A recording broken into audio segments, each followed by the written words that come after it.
खुश आमदीद। हमने मियाँ साहब के शुक्र की बात करनी है, उनकी सियासत या उनकी सेहत। उससे पहले ये एक मौजू पे डिस्कस कर लें, स्टार्टिंग फ्रॉम यू भट्टी साहब। ये जनाब महंगाई ने कमर तोड़ दी, बेड़ा गर्क हो गया, इनसे तो संभाला ही नहीं जा रहा।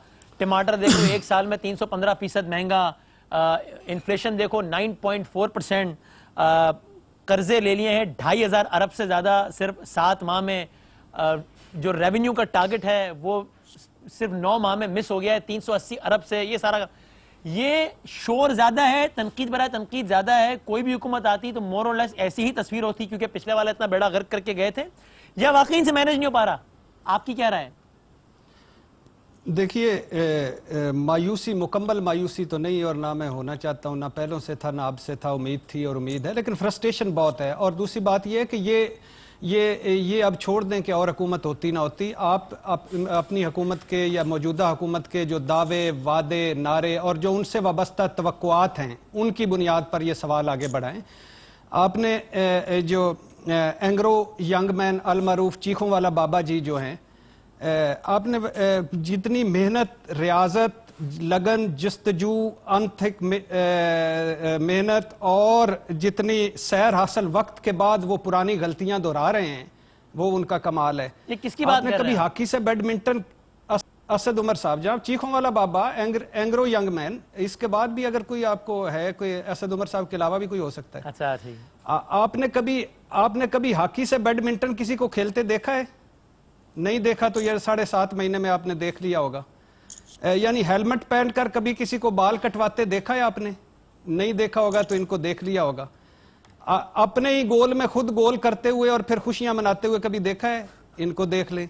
अपनी शादी पर खुद बता रहे होते हैं कि खाना मुक गया जे, घरों घर चले जाओ।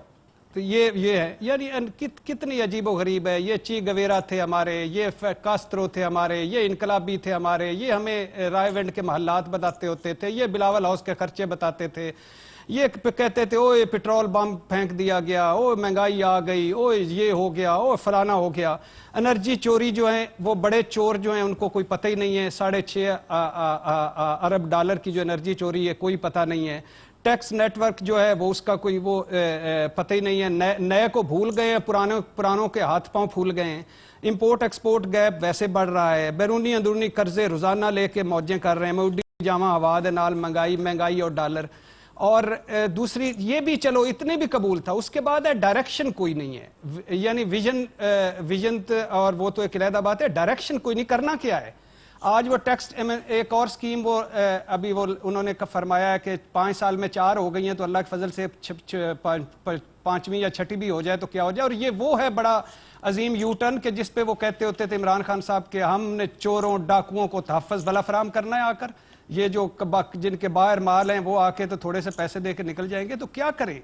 यानी ये वो आदमी थे जिनका मैं तो सब, अगर मुझे कभी मौका मिला या मुझे काशिफ अब्बासी साहब जब कभी हुक्मरान बने, तो मैं तो एंग्रो को अवार्ड दूंगा कि उस जिन्होंने इनको कोई 4 महीने या 8 महीने रखा है, और जिस मेहनत और हिम्मत से रखा है, साड़ी तो बस हो गई है। यानी इस मुल्क का कोई क्या क्या क्या क्या करे बंदा, क्या करे, क्या बात करे इन पे कि आप इमरान खान साहब के बाद हरावल दस्ते के आप आदमी थे। आपको तो पता होना चाहिए था। देंगे तो फिर जिन्होंने वजीर खजाना लगाया उनको क्या देंगे? उनको शाबाशी देंगे, क्या करेंगे? 22 साल की मेहनत रियाजत, 22 साल की मेहनत रियाजत के बाद, और आप असम्बलियों में आपकी तकरीरों के बाद, आपका इतने बैकग्राउंड के बाद, आपके इतने कॉन्फिडेंस के बाद अगर ये हाल है तो फिर अल्लाह। आप होपलेस नहीं है, लेकिन आप कह रहे हैं ये डायरेक्शन लेस है। ठीक है, अच्छा मैं को और आगे बढ़ाते हुए, अवाम रुल गई है, अवाम रुल गई है। ये बुखारी साहब आपकी तरफ आते हुए एक और मामला भी साथ साथ चल रहा है ना, पाकिस्तान पीपल्स पार्टी का। जाहिर है वो आज भी जरदारी साहब की सिंध हाईकोर्ट से उनको रिलीफ नहीं मिला, और ऐसे में बिलावल साहब बहुत एग्रेसिव नजर आना शुरू हो गए। बिलावल साहब ने आज भी एक बात की है, जरा पहले वो देख लें। मैं इस हवाले से भी बात करना चाहता हूँ। भुट्टोस के लिए तो हमेशा पिंडी में करबला बर्पा किया जाता है, हर चैलेंज को फेस करने के लिए तैयार है। भुट्टोस के लिए पिंडी, बाकी के लिए कोई दूसरा काम। एहतसाब के नाम पे इंतकाम किया जा रहा है, एहतसाब के नाम पे पॉलिटिकल इंजीनियरिंग किया जा रहा है। मेरा कोई राब्ता नहीं रहा है अवैस साहब से 1-2 साल से, लेकिन ये जो खबर है ये झूठा खबर था, गलत खबर था, और जानबूझ के चलाया गया टीवी स्क्रीन पे। अवाम ये ना देखे पेट्रोल बम गिरा दिया गया, खोटी में खड़े होकर 18वीं तरमीम के खिलाफ बोलना, भुट्टो शहीद का दिया हुआ आइन के खिलाफ बोलना, इसका भी माफी मांगे। तो मेरा ख्याल है वो कह रहे हैं पिंडी में करबला, मुझे हमेशा से लगता है कि जो रिलीजियस टर्म्स हमें इनको अपने पॉलिटिकल उसमें इस्तेमाल नहीं करना चाहिए। जब ताहिरुल कादरी साहब हुक्मरानों को यजीद वक्त कहते थे और कहते थे करबला पपा हुई, तब भी मेरी ओपिनियन होती थी कि ये बड़े मुकद्दस मजहबी हवाले, इनको सियासत से दूर रखना चाहिए। तो मेरी तो यही मुअद्दिबाना गुजारिश होगी कि ये हमें दूर रखना चाहिए। वो आप किसको किससे कोई जुल्म की इंतहा भी हो जाए तो वो करबला के मतलब ये मेरा ख्याल टर्म्स इस्तेमाल नहीं करने चाहिए। लेकिन बहरहाल बुखारी साहब, आज बिलावल साहब ने एक और बात भी की कि बड़ा अरसा हो गया हमने कोई हुकूमत मुखालिफ तहरीक नहीं चलाई, 10 साल हो गए, अब चलाएंगे। मेरा आपसे सवाल है, पीपल्स पार्टी अभी इस वक्त इस पोजीशन में है कि इस गवर्नमेंट को टफ टाइम दे? बहुत शुक्रिया, आपने बहुत अकलमंदी से मुझको पहले वाले सवाल से जवाब देने में हिस्सा लेने से रोक दिया है, वरना मेरे पास बहुत सारी बातें थी कहने की। हर चंद के जनाब इरशाद साहब उन्होंने इतना तबर्रा फरमा दिया कि मैंने कहा जरा बस हो जाए थोड़ा। नहीं, मैं तो सिर्फ ये याद दिलाना चाहता था कि देखिए, आप सिर्फ असद उमर को इल्जाम नहीं दे सकते हैं। आप खुद जरा इमरान खान साहब के बयानात लीजिए, IMF में जाएंगे नहीं, खुदकुशी कर लेंगे, इससे बेहतर है वो पता नहीं कब होगी खुदकुशी, PM हाउस को यूनिवर्सिटी बना देंगे, वहाँ शायद अब अगला कॉन्वोकेशन होने वाला है। फिर उन्होंने कहा ऑफशोर कंपनियां जो हैं ये मनी लॉन्ड्रिंग करप्शन छुपाने के लिए होती हैं। जब जहांगीर तरीन की नीमा खान की निकल आती हैं तो उसके बाद वो कभी ऑफशोर कंपनी का लफ्ज़ उनके मुंह पर नहीं आता। तेल की कीमत में इजाफा होता था तो कहते थे $42 हुकूमत अपनी जेब में डाल के खा जाती है, वो अब किसकी जेब में जा रहा है वो भी नहीं बताएंगे। फिर उन्होंने कहा KPK को मिसाली सूबा बना दिया, अब उसके अंदर जो गंद निकल रहा है उसके बारे में कोई जिम्मेदारी लेने के लिए तैयार नहीं। मुखसरन बुज़दार को कहा मेरा वसीम अकरम है, वसीम अकरम ने एहतजाज किया खुदा के वास्ते मुझे इनके साथ तो इक्वेट ना करें। ये तो हो गए इमरान खान। अभी आपने तेजा लिया है, वसीम अकरम साहब ऑन रिकॉर्ड है, उन्होंने इस पे कोई इस तरह का कमेंट किया, उन्होंने कहा कोई मुझे किसी रिलेट करे। थोड़ा सा मैं जरा उसके ऊपर भी कर दूं कि अब लीजिए उनके नायबीन की गुफ्तगू। जनाब मुराद शहीद साहब ने कहा कि मेरा लीडर हल्फ उठाने के बाद अगले रोज जाएगा, $200 अरब लाएगा, $100 उसके मुंह पे मारेगा, 100 उसके मुंह पे मारेगा। असद उमर साहब ने कहा ये इकोनॉमी ये तो 2 हफ्ते का खेल है। अब उनको 5 साल अपोजिशन के और 8-10 महीने जो इक़्तिदार के हो गए, उन्हें अब तक ये समझ नहीं आ रही कि इकोनॉमी में खराबी कहाँ है। ये तो हो गया पिछला जवाब। अब आ जाइए जनाब पीपल्स पार्टी। देखिए, जैसा मैंने पहले पंजाब के हवाले से कहा था, इसके पीछे भी एक बैकग्राउंड है।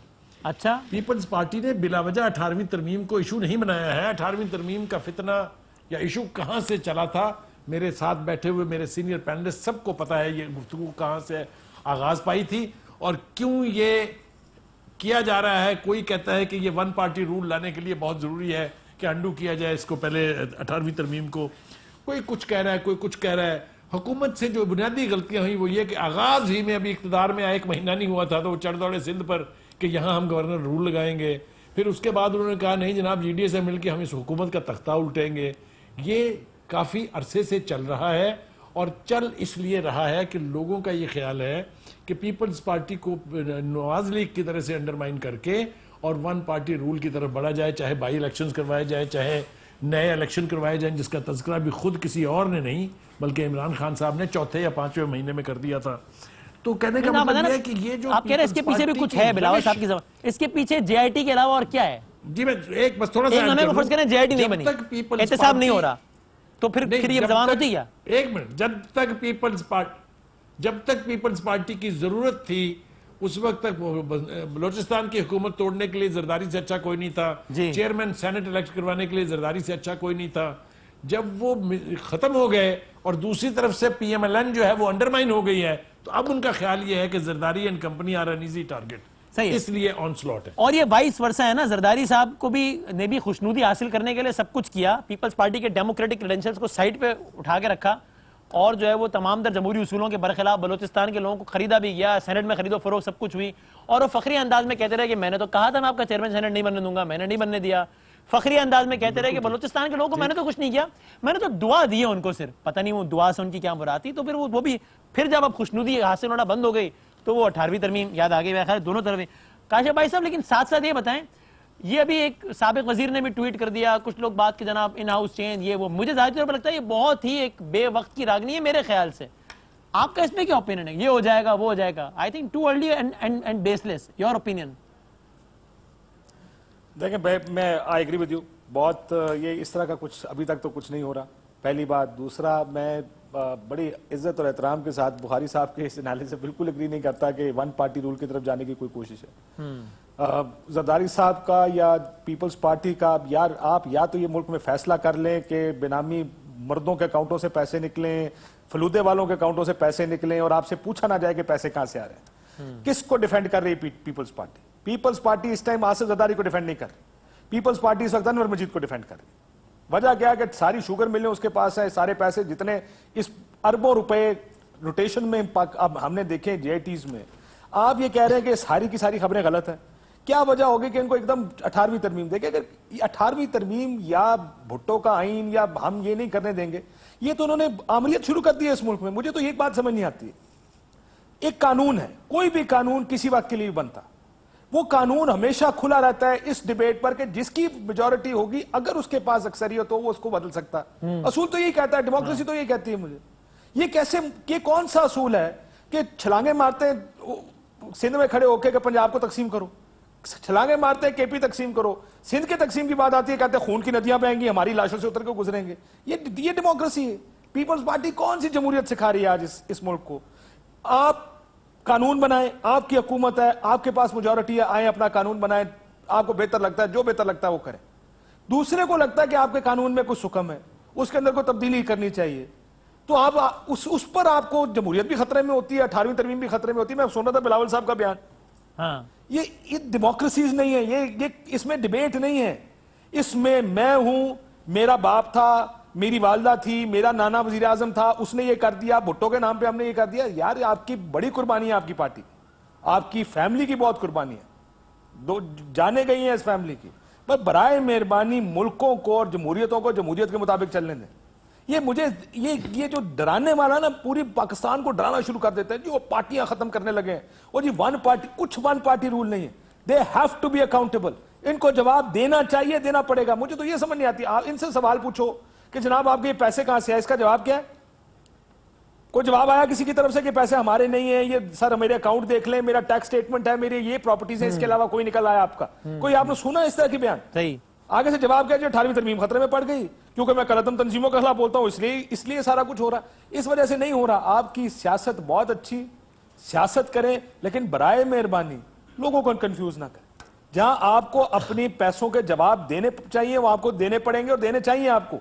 ये सारा एक स्मोक स्क्रीन क्रिएट किया जाता है। हम बात शुरू क्या कर देंगे, सवाल पूछा जाएगा, जेआईटी कहती है जनाब इतनी शुगर मिले, इतने मुर्दों के अकाउंटों से पैसे निकले, इतने उससे निकले, उसका जवाब क्या है कि जनाब ये तो जमहूरियत खत्म करने में तुल गए। सही। क्या ये जवाब है? Is this an answer in democracy? क्या इस तरह जमहूरियत चला? एक ऐसी प्रेस कॉन्फ्रेंस नहीं हुई जिसमें जेआईटी के कंटेंट को नेगेट किया गया हो या बात की गई हो कि भाई ये ऐसे नहीं था, ये तो ऐसे था, ये यूं नहीं हुआ, ये यूं नहीं हुआ। आशियाना वाले में जब शहबाज साहब को पकड़ा उसके बाद उन्होंने एक प्रेस कॉन्फ्रेंस की। वो उसका कंटेंट ठीक है गलत है, एड्रेस किया उन्होंने इस मौजू को। यहां तो बात ही नहीं हुई। साकिब निसार की हर चीज पे गाली है, लेकिन वो चीज बड़ी मोतबर है जिसमें कहा था ये तो बेनजीर भुट्टो का बेटा, ये तो अपनी मां का मिशन पूरा करने आया, इसका नाम निकाल दो। उसकी एक चीज ठीक है, या इसका नाम ईसीएल पे डाला गया है किसी के कहने पर, उस चीज को बार बार कोट करते हैं साकिब निसार साहब।